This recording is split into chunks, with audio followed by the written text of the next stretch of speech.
Now let us try to understand the inheritance concept little bit more using the practical examples.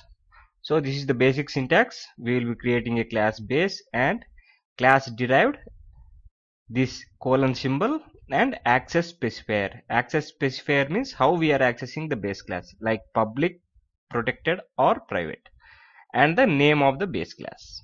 So this is the basic syntax you should have to remember. Let us write a simple program so that we understand the concept better.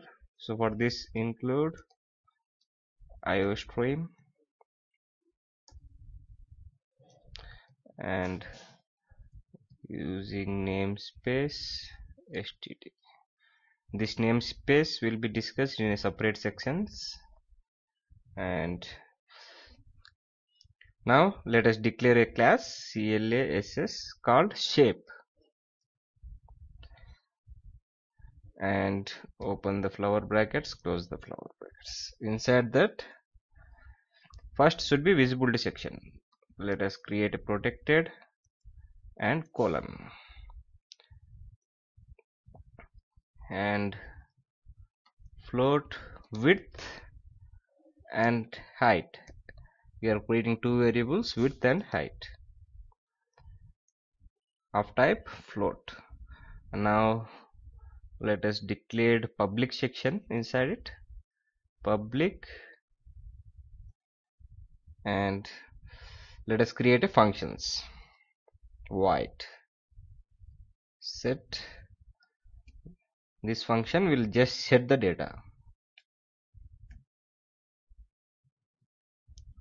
float a comma float b and open the flower brackets. And inside this we will be setting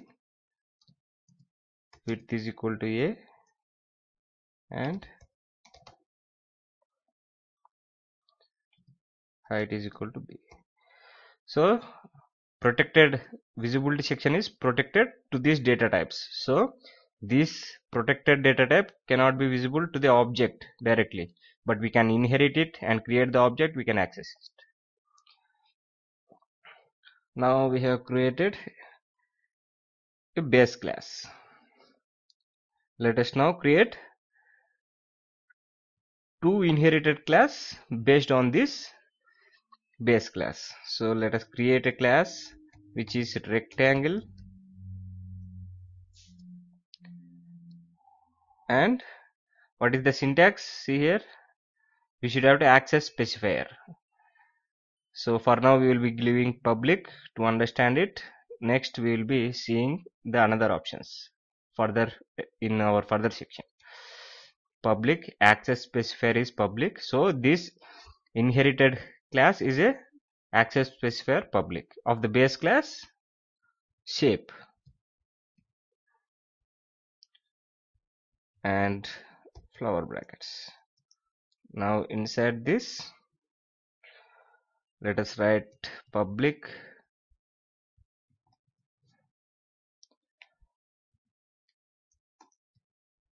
float area as a function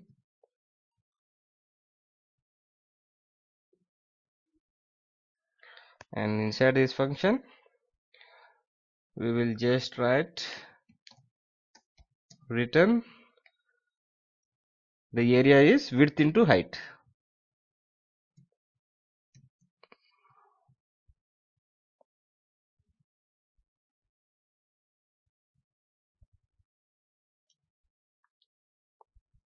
This will be the only additional function. We are getting all these public sections inside it, and this is the additional function we are writing here.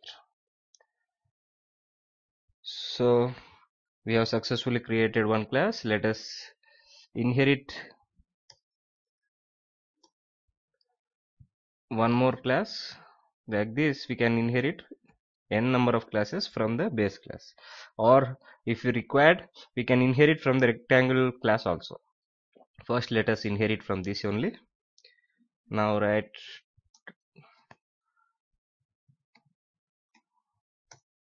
triangle public shape.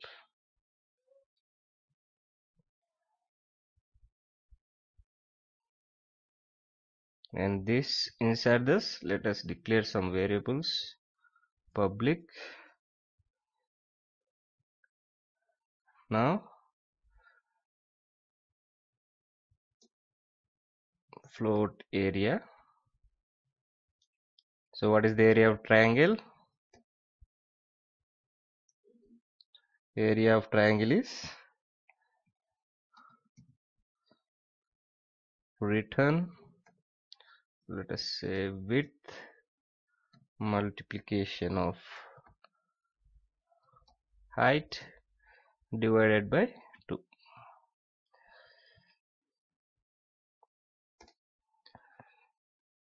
So now successfully we have declared a base class and 2 inherited classes.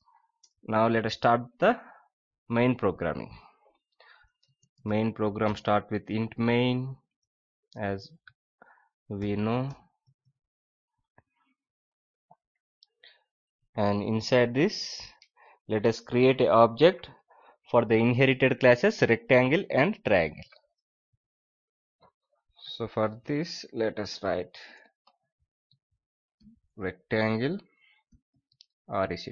This is the object for the rectangle, and triangle, let us say try. Now let us set the data first. Rect for rectangle, set data, let us say 5, 3. So we have declared the function this set data on the main base class. So you can see here, this is the set. We are setting the data using the object of inherited class. Now let us set the data of the triangle also. Try that.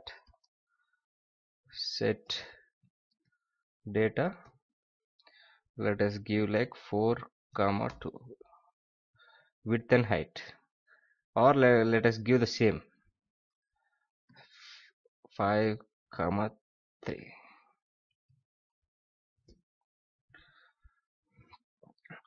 Now print out cout rectangle dot area,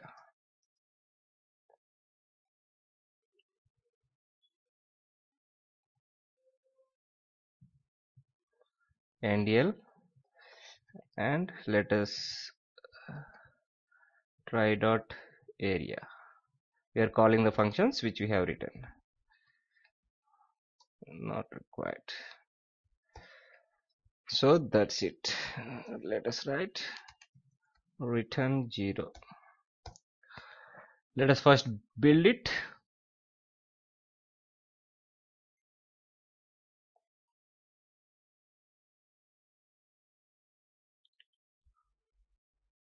Everything seems to be fine, 0 errors.